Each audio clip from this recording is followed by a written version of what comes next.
Howdy, everybody. Bob Tallman for No Spin Rodeo. No politics, no BS, just hard-hitting news and rodeo commentary from two of the most trusted sources in our sport. Kendra Santos, Tommy Joe Lucia. Listen up. Here we go.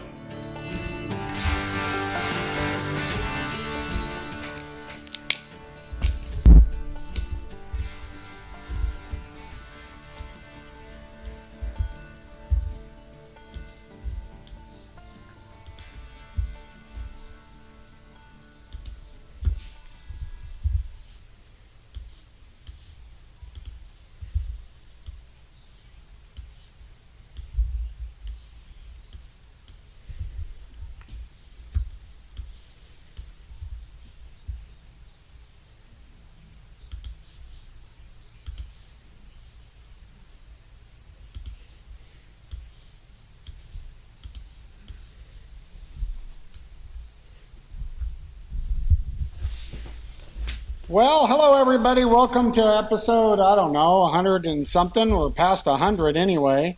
I'm Tommy Joe Lucia, joined with, we've got the master of the wizard here, Greg Teagard, with us this show. And of course, the first lady of pro rodeo journalism. Hello, Kendra. How are you doing today?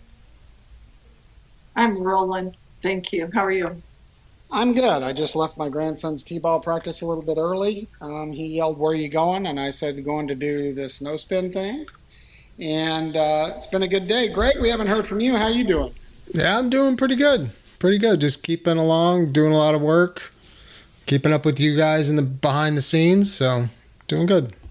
Well, we're 100 into it and over 100 into it. And what we thought, everybody, is it was about time, because we haven't done it. We've had a lot of really good guests. We haven't done it in a while. We thought it was about time to do some feedback, because we want all of you out there that listen to us religiously. And thank you very much. We're getting texts and emails and communication all the time. We are proud of the No Spin Army out there. It shouldn't be taken lightly that there's a No Spin Rodeo Army out there that listens and agrees, disagrees, advocates, and opens up communication. So we want to thank you for that very, very much. So today's going to be chit chat and feedback, but San Antonio wrapped up, huh, KS? That was a good rodeo, huh? Yeah, interesting. These formats, they're all a little bit different. And, that one, this time everyone who won the sudden death finals ended up being the champion, but it doesn't always go that way, which is kind of interesting since it's only on money one, for who's the champ. So my favorite statistic from the rodeo was that 41 people won over $10,000. That made me happy. That's a good payout. But I will say this as just a little asterisk or spur row or whatever is I was visiting with Clay Tryon, world champion team roper, for a story I worked on. And his son, Tyler, is so talented. And here we are in the day of sudden death one-headers at these places. And my question to Clay Tryon is, how on God's green earth do you keep this kid in head horses? Because you're trying to be three every single time. Like, how do you keep a head horse going? And he just started laughing because that's how hard it is. Yeah.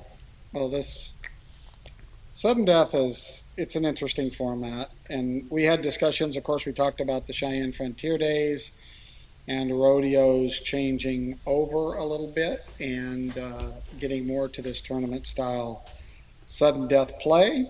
And there are advocates and there are those who oppose, and that's exactly the way the world should be, right? We'll see how it all goes down. So, well, Kendra, I think we jump right into it today and get into feedback. Mr. Teagarden, will you lay on us the first feedback, please, sir? Gladly. It's from the 254.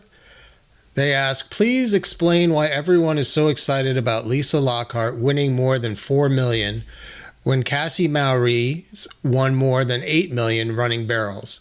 Lisa's accomplishments seem like much ado about nothing to me. Harsh. Well, I would be happy to go first. So the difference is that, you know, we haven't always seen a lot of Cassie Mowry at the rodeos because she really made a name for herself at the barrel racing fraternities.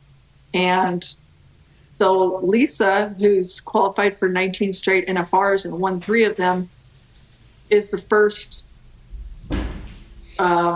woman in the sport of professional rodeo with WPRA earnings over $4 million. And in my opinion, that should absolutely be celebrated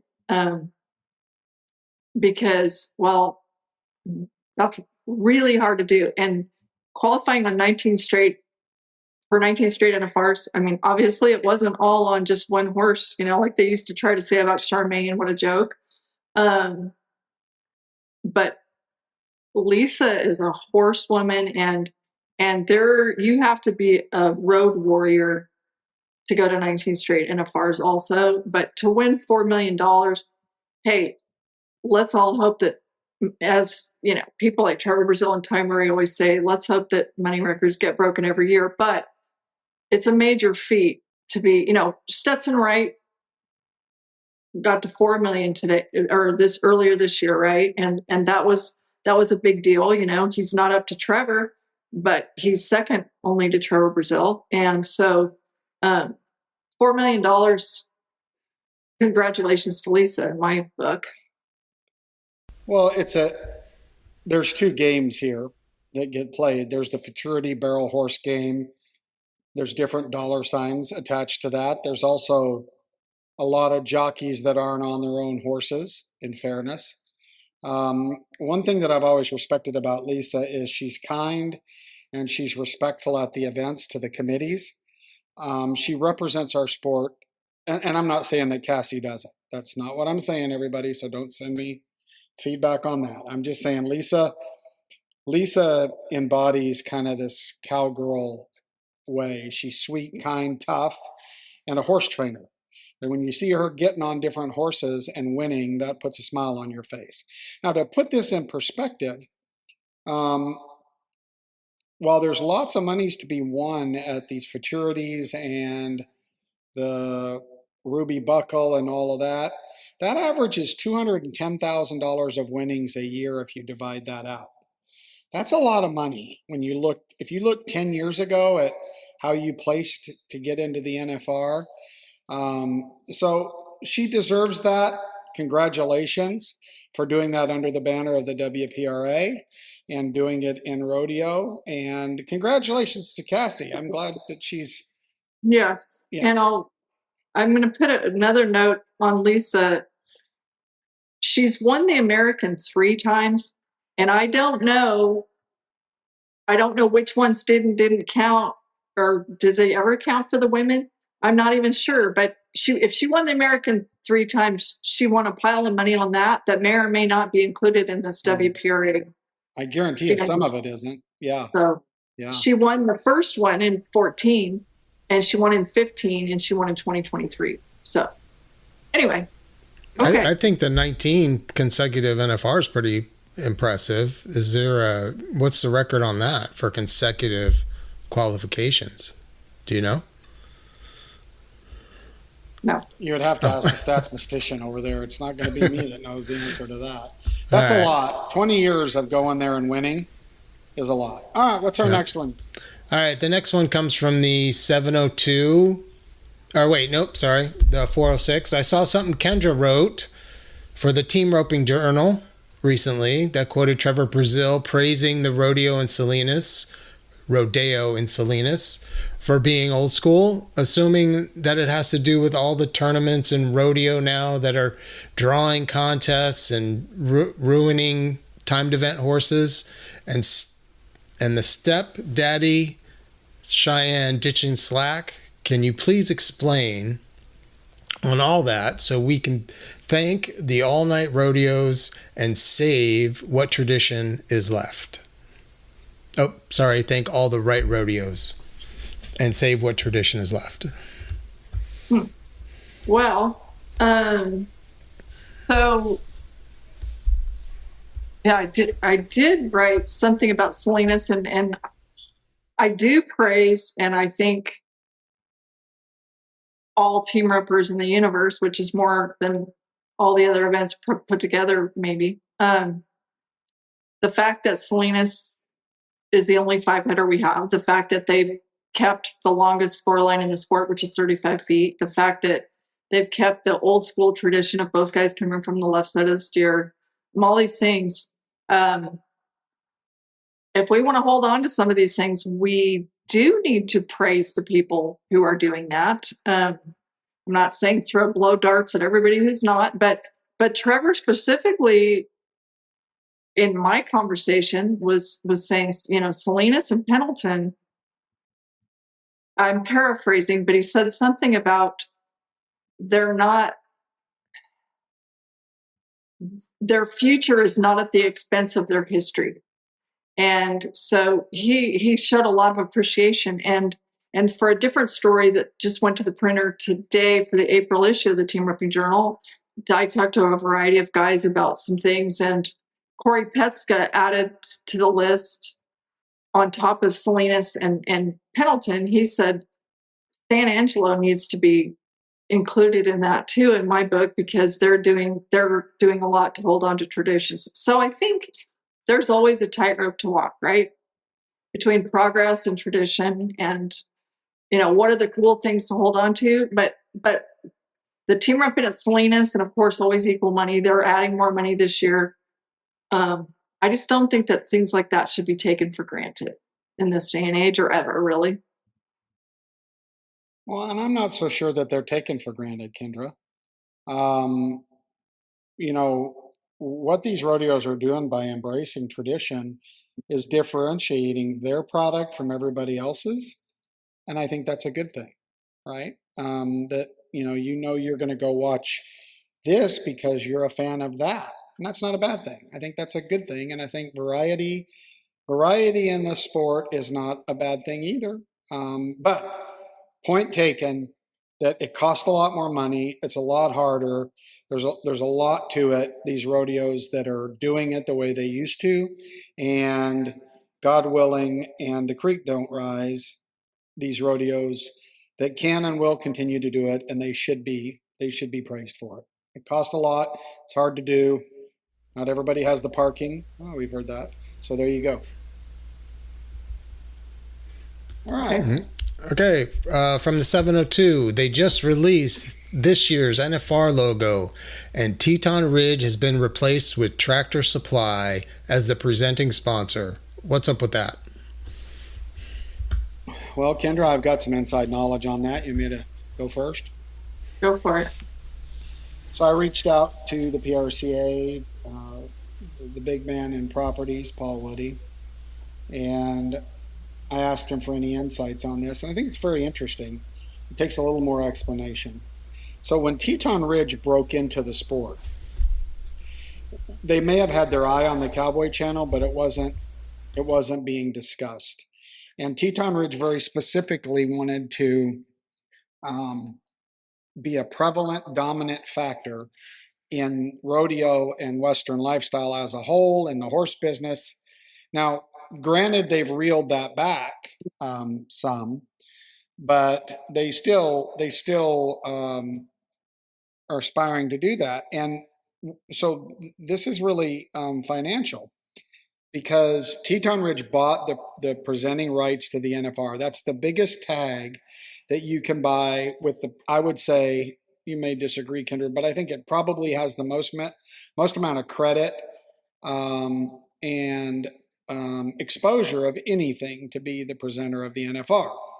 Well, then they bought the broadcast rights to all of rodeo after they signed a multi-year agreement to be the presenting partner.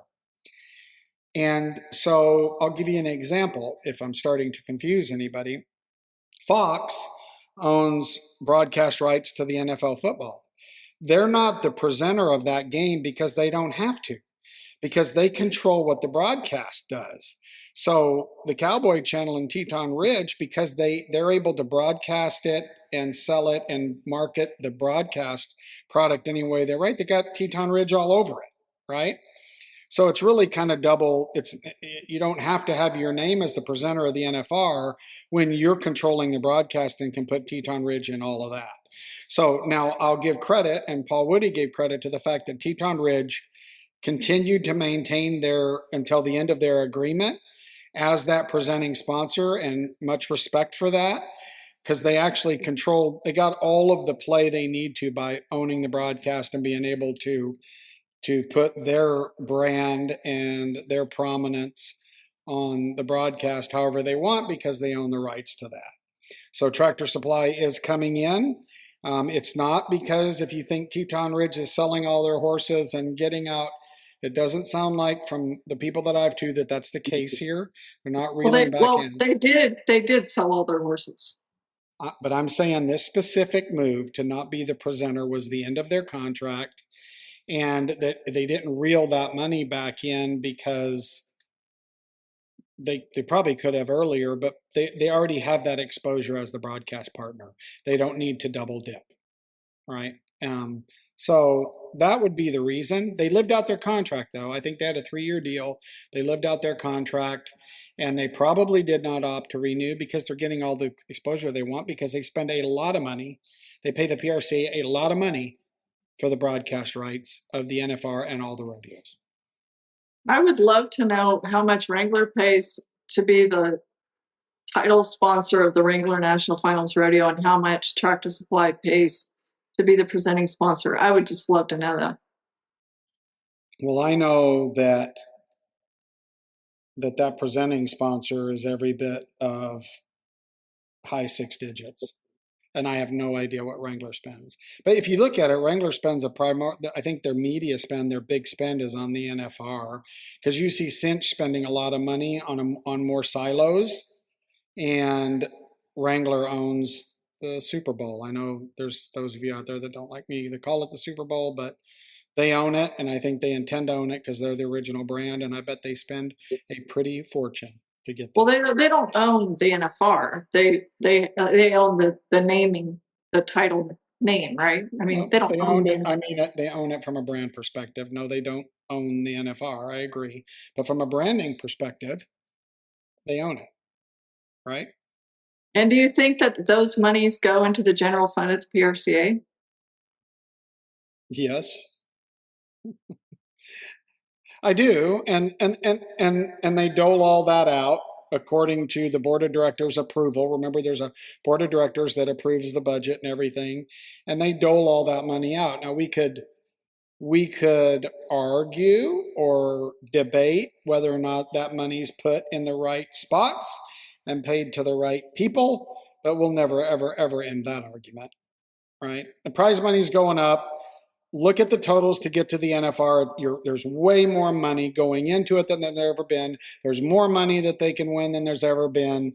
So when the tide rises, and expenses are higher than they've ever been also. So if we're talking ultimate profit margin, yes, we hope, yes, there's progress, but there are still people with run-up credit cards going to the NFR. Let's just be real about that. So are you contending that not enough money is going to the contestants and too much is going to the PRCA? No, I'm not. That is not what I said. I just am curious, okay, so the naming rights for the NFR, does that money go into the till of the NFR, or does it just go into the general fund? It's just a general question, just curiosity. I'm a curious person by nature, which is probably why I'm in my line of work to ask questions for a living. So. Well, no, and I'm not. I understand, but I've had this conversation with people before. They're like, well, all of your money that you sell on tickets should go to prize money. Okay, but how do we pay everybody to take the tickets and to provide everything? I mean, there's a lot that goes into it that has to be paid in order to write those checks for the payout. And all of that stuff has to be taken into account and should not be taken lightly. You said expenses went up. You dang right they have. They've went up for committees too, across the boards. Everybody's expenses have went up, not just the Cowboys and Cowgirls. All of ours has. And so it costs a lot of money to put on a rodeo. It really does. It really does. And they need to continue to up the prize money and make it worthwhile for people to go down the road. But I think that I would ask you, the top 15 are way better off now than they've ever been. True or false? Financially. I think the very top guys, I think it's just like when we worked at the PBR too, the very top guys, it keeps going up, up, up. But take your bottom 5 that are going to the NFR, and if somebody's not helping them, they have debt. So no, that's not better off, actually. I mean, there's more money to win. I think that's fabulous. We all agree with that. But the fact is, if we're just brutally honest, the people, the Stetson Wrights and Wasey Shawlas and Riley Webbs, are they doing things like the old days? Remember back when guys were winning world championships with $8,000 and buying ranches? That's what I'm talking about. Yeah, but the difference is they're beating all the rest. That's why they're getting paid. They're better. I'm sorry that 14 and 15 can't win as much as number 1, but these guys are earning that because they're better than the rest of them. I think you're missing my point. Of course, the person who wins the world, or the person who's the best in anything, in any sport, deserves to be paid the most. That's obvious. But if the best 15 people we have can't earn an actual legit living, then we still have more work to do. Okay. Well, I would be interested. I still maintain that number 15 is better off this year than number 15 was 2 years ago. Now, I have no proof. I have no proof of that. Gross earnings, yes, but when horses are costing hundreds of thousands of dollars, it's really hard to be real about it. So let's move along. Fair along. Okay, this is feedback from our 100th episode. It's from Rob B. Well done. Although we do not know each other personally, I'm grateful for you all to let Kaylee speak and give her very human perspective. We all will encounter some grief along life's journey. How we deal with it and trust in God's plan will determine what our purpose is. Kelsey and Ryan will need just another friend to help them in their dark days ahead. Although there will be many days of doubt and guilt for sure, and their walk will be very rocky, just be beside them and offer kindness whenever you can. I don't think a whole lot needs to be said. I agree. We need to be there for them you need to be there for somebody when they need it, even when sometimes you don't realize they need it. The other thing that I would encourage everybody is right at the point of pain, we offer the most medicine. Have you noticed that? But you have to forget that, for instance, Miss Kerr, right?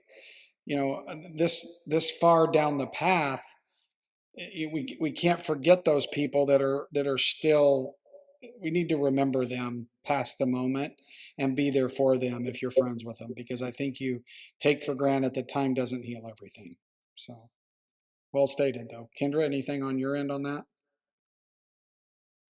Yeah, I can't imagine how quiet those houses are. And like Callie said, she has 3 other children, and like Kelsey and Ryan don't, and Sierra Branson and Clyde Boljack, they don't. And they lost little Boogie last year in a house fire. And it's definitely quiet at their house. And so, yes, checking in on people is a must.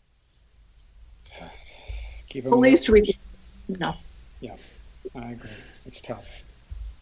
All right, moving on to from the 613, Tommy Joe. You are a great sport for going through with your tattoo. I don't think I could have done that. But to your charities, fellow Tattoo League members, congratulations. Maybe ask Kendra on the next No Spin, where's her tattoo? Maybe there's an oat tattoo somewhere. Do you have any ink, Kendra? This has to be, it's 613 Canada. Oh, I don't know. This is a Canadian bulldogger, okay? It has to be.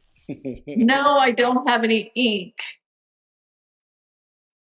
Yeah. Well, so thank you. My grandson, who's 4, at t-ball practice, I wore shorts today because it's warm, and I forgot that I even have this tattoo, right? I've never had a tattoo. I don't know I have a tattoo. It's on my calf. I don't know. I'm walking around and Asher goes, Toms, why does the piranha have a hat on? Where'd you get that? What's that? I'm like, oh, long story. I said it doesn't wash off. And so, yeah, I've got the red hat, the red clown hat on the top of piranha on my calf. And in case you didn't notice it in the video that they've rolled about me getting the tattoo, hey, Matt Merritt, my calf muscles are big too. Matt Merritt has got a real thing about his calf muscles. Like, in case you don't know it, Matt Merritt will do the old toe taps, like when you're talking to him, just so he has monstrous calves. So good for you, Matt. But thank you. Yep, got the tattoo, Golden Circle, and the Soper FFA were paid by Pro Fantasy Rodeo. So I hope the ink was worth it. At least Donna can ID me now if something happens. Way to take one for the team, right? But I mean, yeah, way to pay off your debt to society and do good things for the Golden Circle of Champions and the Sober FFA. That's great that they benefited from your demise. You remember how angry you got at me when I thought you were going to lose at the NFR, and I got out front and made a scene out of it, and you started. Yeah, because you were acting like a bitch. Kind of started bubbling because you're so deathly afraid of losing. Okay, here we go. I'm a loser. L. Here we go. What's our next one? All right. From Colorado. Someone, you should have asked Tom if he was on the board of the Cheyenne Leads, because I'm pretty sure he is. Cheyenne, and then they send a link with the Cheyenne Leads board of directors. For one thing, we need to clarify, we had 2 Toms on back to back. Oh, this is Tom Glaus, sorry. No. Tommy Hersig. Hersig? Okay. This is Tommy. He's talking about Tommy Hersig, because if you look at the picture that they sent, it's a group of people, and in the back is Mr. Hersig with his hat on, and it says Cheyenne Leads Board of Directors. So I did reach out to Tom and said, hey, Tom, our no spinners are calling you out on this, and I'm going to read to you, no spinners, his statement. Yes, I'm on the Leads Board of Directors, one of 43 members. As Leads staff was prospecting, the PRCA came up when Leads staff approached them. They were open to looking at an offer. I was never involved in any negotiations with the PRCA. Was I asked by both parties about the integrity of the organizations? Absolutely, and positively on both accounts. I have expressed my personal opinion about how this is a great move for both the PRCA and the state of Wyoming, and I will not deny that at all. When presented the final obligation from Leads, I, along with 42 other members, voted yes. 42 people voted to spend the money, right? I was never involved in a position to convince the PRCA board to move. So I do think that Tom did not. We asked, just to refresh everybody's memory, I basically said the following. I said, Tom Hersig, did you grease the wheels on this move to Cheyenne? And then Kendra followed it up with pretty directly saying, were you guys involved in facilitating this? And Tom said no. But he is on the board, obviously. He is one of 42 votes. And I guess that board consists of community members and different event, people in the community that decide. So he has a vote in favor, and he claimed that all 42 of them voted to fund the move. Now, I also heard from someone on that same note that the taxpayer has to approve this. I was told that's not the case, by the way. There's no taxpayer vote needed for this to happen. So, Kendra, what are your thoughts on this? Did Tom pull the sheets over our eyes, or were we just not clear? Well, I mean, if I remember right, and I have not gone back right now to just double check it, but my memory says that what I asked him is if Cheyenne Frontier Days was involved in wooing the PRCA and Pro Rodeo Hall of Fame to Cheyenne, and the answer was no. Now, so if Tom Hersig is acting as a member of the community and not as the CEO of the Cheyenne Frontier Days, then okay. Well, yeah, okay. But I can see where the no spinners are like, look, if you're the head honcho of Cheyenne and you're on leads and voting, you are, the motives may be pure, but you are connected. There is a connection there. There's no doubt about it. So there you go, no spinners. You're right. And the link was a picture. It was going to be pretty hard to deny it. It was a picture of Tom with his hat on with a whole bunch of people and said Cheyenne leads. So, but I do think it was he was invited as a person, right? And I think that Tom, and he told me this, I think he was very strategic to not be able for anybody to imply that he or the Cheyenne Frontier Days was navigating this. And I think that is clear. And I would say to the no spinners, I don't think that Tom Hersig made all of this happen, but he definitely was on the board. One of 42 people that voted, and any of them could have voted no. So there you have it. Okay.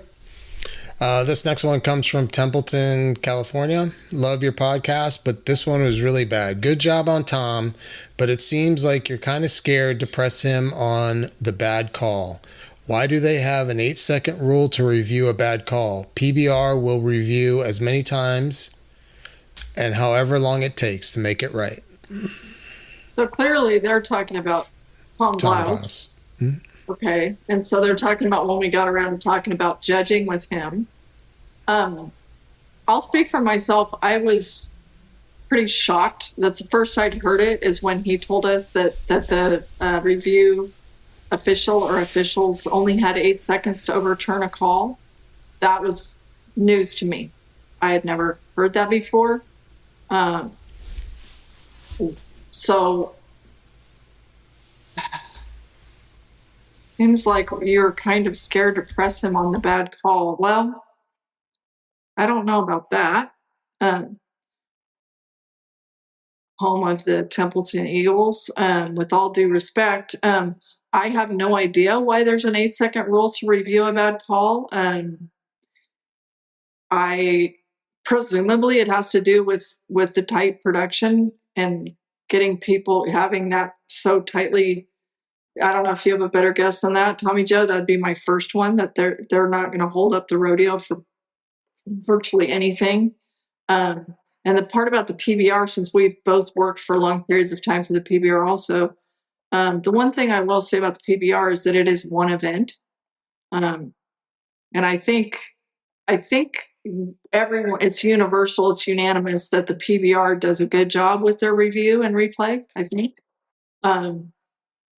But it is a different animal than a full rodeo as far as how much time you can take. Now, I don't know. I mean, we can argue all day long about, we all want the calls to be right.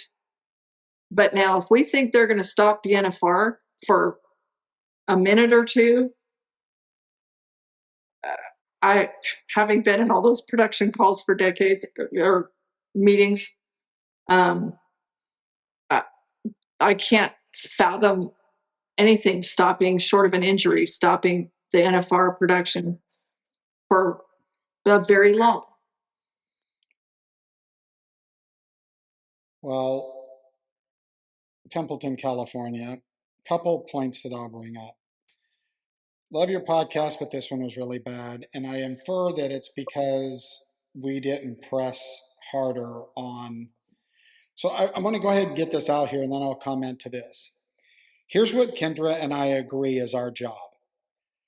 We agree that we ask the questions. We ask the uncomfortable questions. Now, just because whoever we're talking to doesn't give us an answer that we agree with, we're not going to press them to get the answer that we want. And by the way, and I've said this to Kendra, when you ask the question very clearly, then that guest makes their own bed in how they answer, and they've got to lay in it. Because our no spinners pay attention, and they will call you out. So if you listen to our podcast, we ask the question. You be the decider on whether you like the answer, you don't trust the person, you think they're lying, or you think they're honest. That's your call. That isn't our call to do. We don't do that. We're trying very hard to have, and I learned this from the First Lady here, some integrity in our journalism. We're not copying everything everybody else says. There's a lot of that going around. I mean, just cutting and pasting. Come on, guys. You know, if AI won't do it for you, then you can't just copy somebody. Go out and do your own homework, do your own business. So we ask the questions and they answer.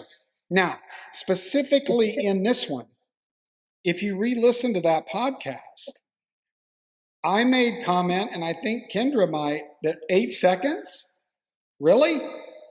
Now, that's not our choice if 8 seconds, who agreed to that has nothing to do with us. Now, I will agree 100% that they should not restrict the amount of time when you're talking about world titles and you're talking about the biggest rodeo and the most important rodeo in the world. Now, flip side of that, those of us that have been to the PBRs, there are times when we wished that somebody didn't hit the button and we didn't have to wait another 3.5 minutes because we saw the guy bucked off. So somewhere there's probably a happy medium. Is 8 seconds long enough? Absolutely not. I'll go on record and say, really?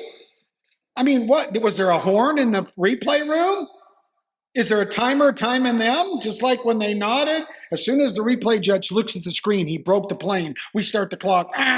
Give us an answer. That makes no sense to anybody. They should take the time they need to get it right. Now, putting them on a restricted time of some sort, Kendra, I think is probably smart. Do I think the NFR will ever allow them to do it as long as they want? No, they won't. You're absolutely right. But 8 seconds, that's ridiculous. Get it right. Take 30 seconds if you need to get it right. What say you? Well, I just, instant replay, I feel like it's pretty unanimous that we should use it. And now Houston just started last night, and man, do they have the most beautiful angles, but we've already talked about that too. That's made for a state-of-the-art professional sporting venue. So they have an advantage over the Thompson Mac in the beautiful high def angles that they can offer all of us just watching on television. It gets really muddy when to the other extreme, when the WCRA, I was in Chicago, and the WCRA and the PBR joined forces, and it was an extraordinary event. And the winners won $50,000, and it had chills up my spine like I hadn't had since the early days of the PBR. I was just like, wow. And they were going to use instant replay, and we all kind of got the giggles because out in the arena while we waited, Casey Field and I think it was Wyatt Denny, I think. They were waiting on the call. They were in the arena playing hacky sack. It went on for minutes, and it was pretty tough because we were in a Western area here, bringing something new and hanging it up. Now, getting it right, we all want it to be right, but that was pretty excessive amount of time. So that was tough. So again, there's going to be some growing pains here, but we need to keep trying. We need to keep working toward using it. Like Clay Cooper. Okay, Clay Cooper, 7-time world champion. We were talking about this subject. And he said, the fact is, it doesn't have to cost a dime because we were talking about instant replay. And he's like, well, there's rodeos everywhere that don't have camera angles at all for the, flagger or judges to look at. And he said, well, I will tell you this. It would be of no cost within 3 seconds of any run at any PRCA rodeo, a team roper can provide a video of the run for the crossfire, as an example. Now, I know, whatever. But, I'm just saying, we've got to work on instant replay. Well, I can't imagine 62 people running up with their cell phones saying you got it wrong. Like, I know. The problem is, like our politics today, it seems like there's these extremes, right? That you live in the extremes. It's extreme to say that you only have 8 seconds to get a call right. It's also extreme to think that it's going to take you 5 minutes and someone's going to play hacky sack. Get qualified individuals, get the tools in their hand, they make a decision. I will give the PRCA, you stand behind the decision, right or wrong. Obviously, in this case, it was in this markout rule, it was relatively speaking, most people's opinions that it was wrong. But I'm glad that they're doing it. I still think that it's difficult to take a cautious approach while it seems wise. To me, you're either embracing replay, right? You're either embracing it and doing it, or you're not. And you know what I mean? This half in, half out, I think is where it gets a little tricky. But I still think it's progress in the right direction. And we all want it to be perfect every time. And it's not perfect every time in the billion-dollar major sports. Billions and billions of dollars. And they get it wrong. So there you go. Well, hopefully, as we move forward sooner than later, we can look back in our rearview mirror at not very many years back, which is like right now, and say, man, look how far we've come in such a short amount of time. That would be great, Agreed. Sooner than later. Look at there. We agree. I got a smile out of her. Okay. What's the next one?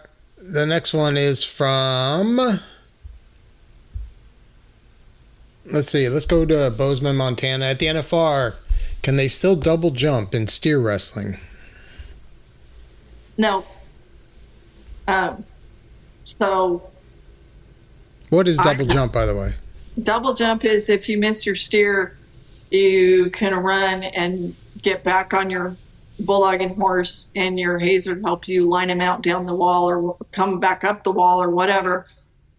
And take a second jump at it. And back in the day, they could. And I asked Oat Berry today about this, if he could remember when. He doesn't remember exactly. He said, my best guess would be late 90s-ish, that they made it only one jump. And he said he doesn't know exactly when, but he doesn't remember that he ever personally went and got on, but he does. He's like, he said, I said, do you know why they changed it? And he said, well, I don't know if they did it, to save time in the production. That's only his guess. But he said, as a steer wrestler, you would have hated to have to do it. But if it was the difference between winning something, say in the average, or not winning any money, it's really hard to jump one in that little building, and it's about half dangerous too. But he said, I know all kinds of guys, and what he remembers, he thinks that on one of his world titles, Ricky Huddleston two-jumped one, and it had implications in the average where Rick moved up in the average, and it was the difference of Oat winning a world title or not. So it did play into the gamesmanship. And for many, many years, the team ropers could use 3 loops. And a lot of people loved seeing people rebuild either a header, rebuild a head loop out of the air, or sometimes the healer would just go ahead and have the steer and the header would heal him. That was pretty fun to watch, but they did away with that too, you know. Now the calf ropers can still use 2 loops if they've got them on. They can't rebuild a loop, but if they've got a second one tied on, they can still do that. So in the team roping and the bulldogging, that is something that has changed over the years. Well, if they only give them 8 seconds to watch a replay, why would they let a guy pull up his drawers, crawl back on, reline a steer out? I mean, I can see it. But you know, that old school stuff is cool. Like the stuff that you're talking about's definitely cool. And of course, if it changes the aggregate and all of those things, it's going to impact somebody along the way. But so the answer is no, they can't do it. And if they're only giving them 8 seconds to see if they get the call right, I can probably tell you that's probably why they're not doing it anymore. And here's the deal. As long as everybody's playing by the same rules, I've always said, right? Like, if, you know, everybody's got either can do it or can't do it, then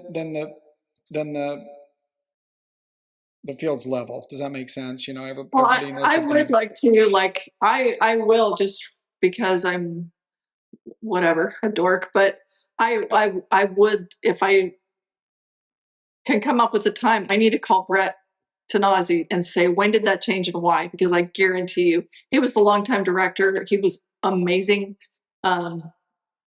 He was really legit in that position. And that's when team roping became a standard event at every PRC rodeo, was when he was in that position. And Garrett, his nephew, did a great job after him, but Brett was in that position for a long time and made a lot of good things happen. So. All right, we're running out of time. Roll on, Greg. All right, so this one is from Ken, and he was referencing our show with Miss Rodeo America, Olivia. He says, thanks, nice show. Maybe you should go over Tommy Joe's questions prior to the show. Just kidding. Yeah, well, again, I said this earlier. We ask the questions. They don't have to answer them. Next one. All right. Also, Ken wanted to chime in on the whole replay.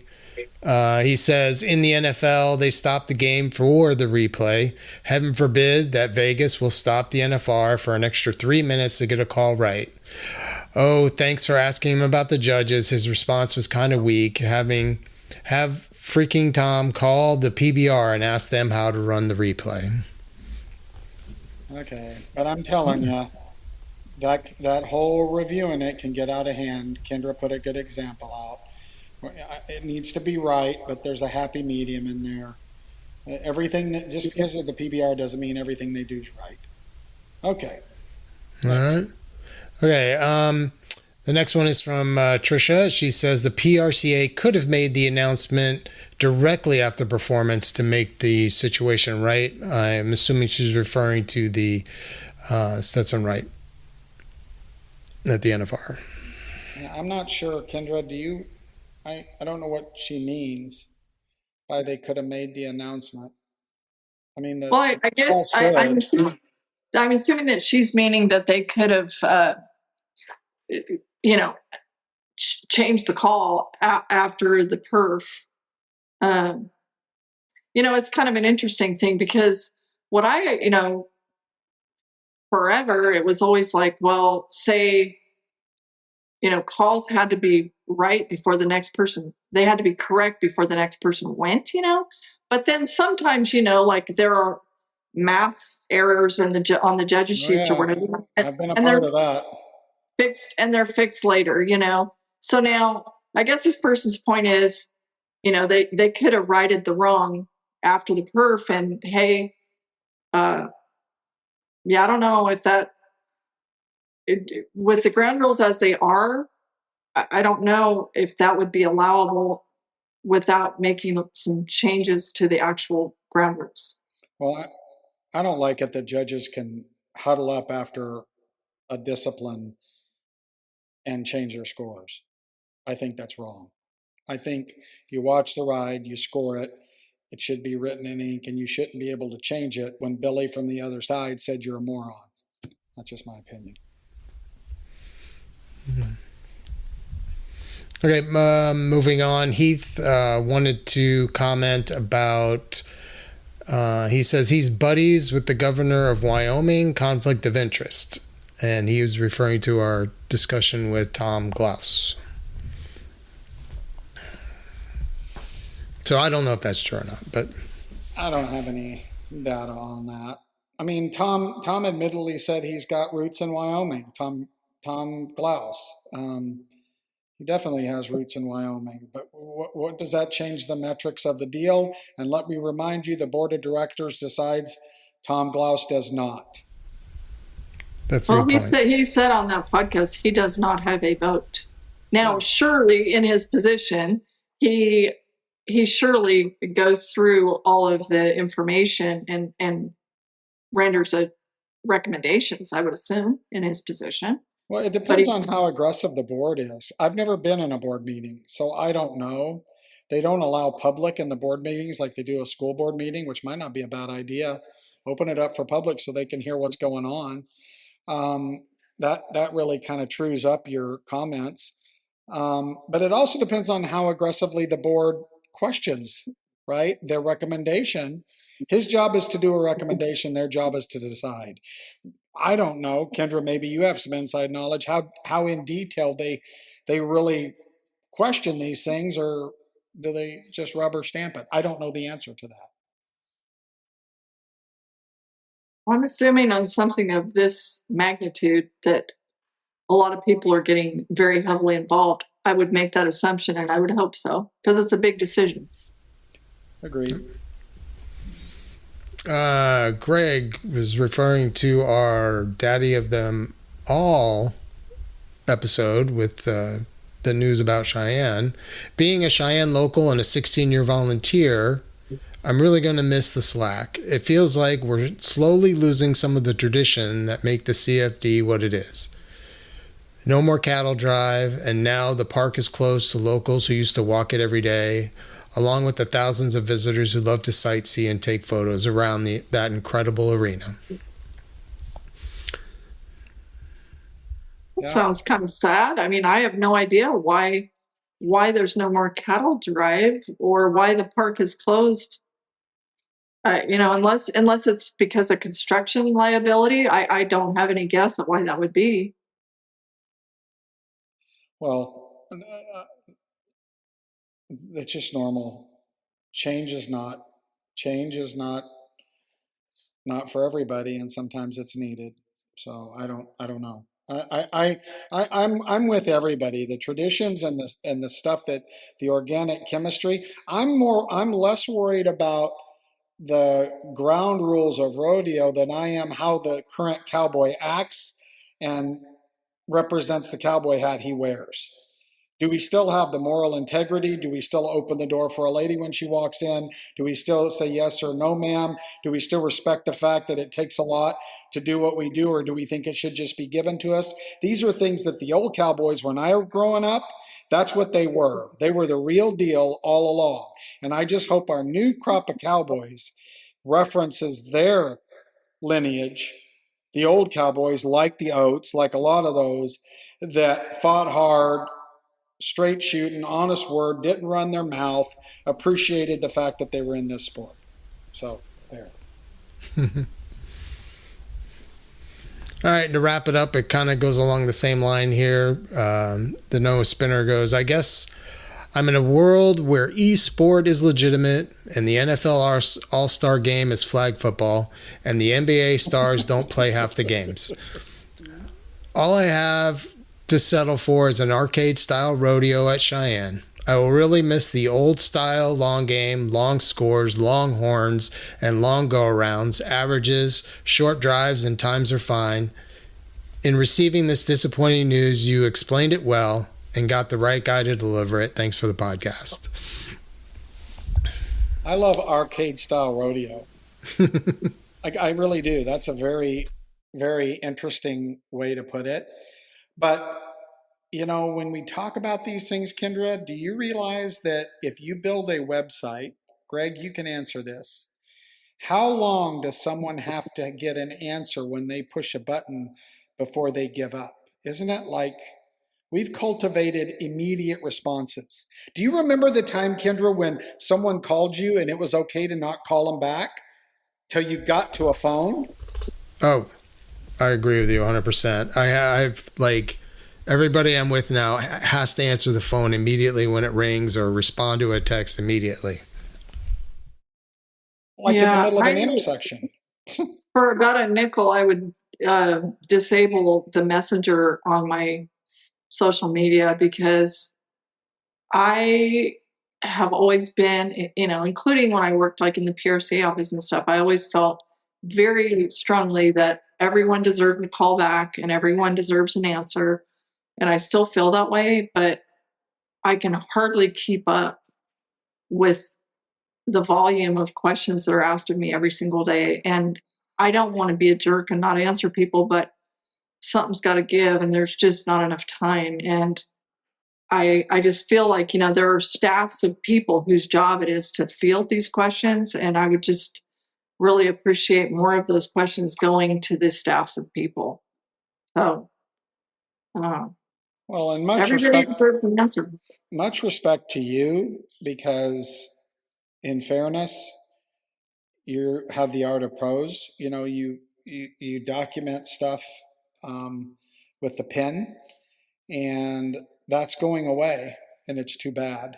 And I think that a lot can be really absorbed in reading something as opposed to listening to it. Now, if you're ADHD, like most of the people in the Lucia family, you keeping your attention on something is hard. But Kendra, you are a living proof of embracing what you believe, because you're still writing, right? You're still doing what you did when you started.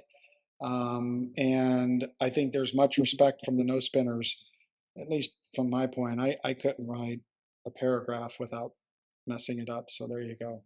Well, I do think it's important to call the people involved and, try to, if some stories have multiple viewpoints and man, if you can get somebody that represents all the viewpoints, that's just fantastic.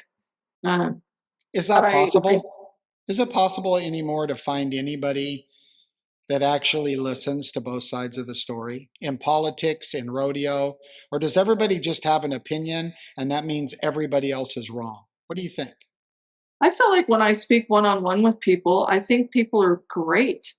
And we have the great conversations. I love having conversations with cowboys about some of these different things, I just wrote a story about, guys, some of our living legends, because I didn't want to do it with current guys, but talking about different calls that, maybe missed calls that either went for or against them, or when they saw other people. And it's pretty interesting. It's like Jake Barnes is like, the one guy who called himself out on illegal head catches every single time was Speed Williams.